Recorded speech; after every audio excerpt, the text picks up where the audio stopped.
බුදුරජාණන් වහන්සේ කියන ඔබට මරණ බිය තියෙනවා නම් ඔබ කරන්න ඕනේ පංච නීවරණ වැඩිම නෙමෙයි. පංච නීවරණ වැඩිමෙන් තව මරණ බිය වැඩි වෙනවා. ඔබට මරණ බිය තියෙනවා නම් ඔබ කරන්න ඕනේ පුතේ මරණානුස්සතිය වඩන්න.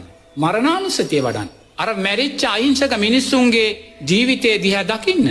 දැකලා මේ ජීවිතේ තියෙනා වූ අනිත්‍යභාවය දකින්න. මේ අහිංසක මිනිස්සෙන්ට මේ විදියට පුපුරලා කුඩු වෙලා කෑලි කැඩිලා මිනියවත් නැතුව මිහිදන් වෙන්න වෙනවා නම් සතර මහා ධාතුවට පුතේ නිරතුරුවම මේ ජීවිතේ තියෙන අනිත්‍යභාවය දකින්න. මේ සංස්කාරයන්ගේ තියෙන අනිත්‍යභාවය දකින්න.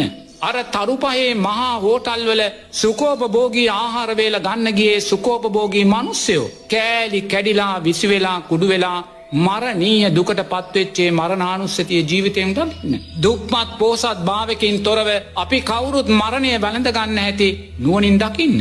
නුවණින් දකිද්දි කුමක්ද අප තුල වැඩෙන්නේ? මරණානුස්සතිය. මරණානුස්සතිය වැඩිද්දි කුමක්ද වැඩෙන්නේ? සතර ඉර්ධිපාද.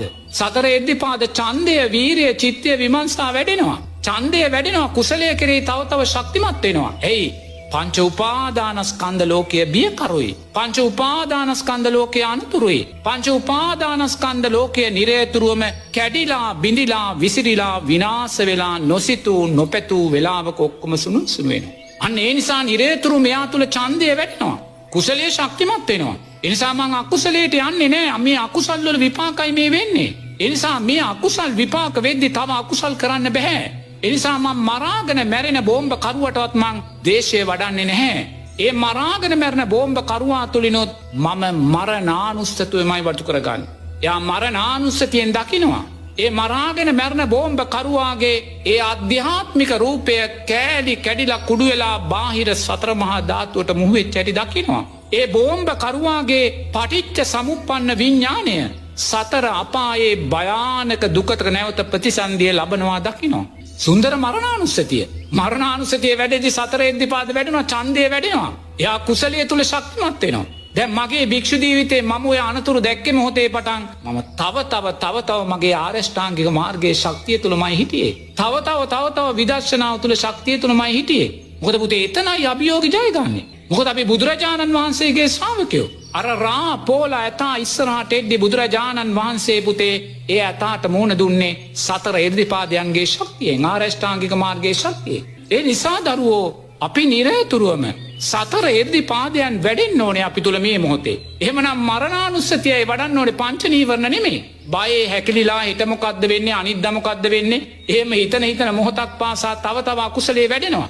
තව අකුසල්මයි සිද්ධ වෙන්නේ. එනිසා දරුවෝ ඡන්දය වඩන්න, කුසලයේ තුල කැමැත්ත ඇති කරගන්න. තව අලෝභ ආදේශ මෝහ ධර්මයන් වඩන්න. ජීවිතයේ අනිත්‍යභාවය නියර දකින්න.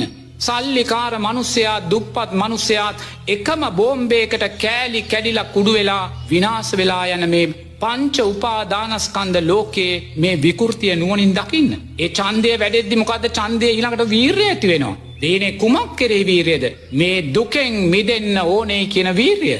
මේ දුකෙන් මිදෙන්න ආරෂ්ඨාංගික මාර්ගයේ ශක්තිමත් වෙන්න ඕනේ කියන වීරිය. ඒ වීරිය තුල යා තුල චිත්ත අධිෂ්ඨානයක් ඇති වෙනවා. මම මේ දුක්ඛිත වේදනාකාරී මේ විනාශකාරී මේ නිරතුරුවම සෑම නිමේෂයකදීම අකුසලයට අදාළව කුසලයට අදාළව කැඩිලා බිඳිලා විසිරිලා විනාශ වෙලා යන මේ පංච උපාදානස්කන්ධ ලෝකයෙන් මිදෙනවා කියන අධිෂ්ඨානය ඇති වෙනවා. ඒ අධිෂ්ඨානය ඇති වෙච්ච තැන යා විමර්ශාවෙන් විදර්ශනාවෙන් හැම දෙයක්ම දකිනවා. හැම දෙයක්ම අනිත්‍ය සංඥාවෙන් යා දකිනවා. පසුගිය වෙච්ච දේ දිහා දකිද්දී අපි දකින්නේ අනිත්‍යමයි, නමුත් අපි අනිත්‍ය නෙමේ මතු කරගන්නේ පංච නීවරණ. අපි දකිනවා අර සුන්දර තරුපහේ හෝටල්. පුතේ ඕවට අපිට යන්න බෑ, අහිංසක මිනිසෙකුට යන්න බෑ, මධ්‍යම පන්තියේ මිනිසෙකුට යන්න බෑ. මේ වගේ සුන්දර තරුපහේ හෝටල් මොනසා ලදරු භාවයට පත්වෙන දේවල්ද මේ සංස්කාරයන්ගේ ලදරු භාවය අපි දකිනවා. අද ඒවයි මිනිස්සෙක් නෑ, අද ඒවයි මිනිස්සෙක් යන්නේ නෑ. අද ඒවයි ළඟින් යන්නත් මිනිස්සෙක් බයයි. දෙයනේ මේසා සුන්දර සංස්කාර, මේසා අසුන්දර භාවයට පත්වෙන මේ පංච උපාදානස්කන්ධ ලෝකේ වියරුව මතු කළ දකිනවා. එනිසා නෝන නිරේතුරුවම අපි හැම දෙයක්ම විදර්ශනාවෙන් දකිනවා.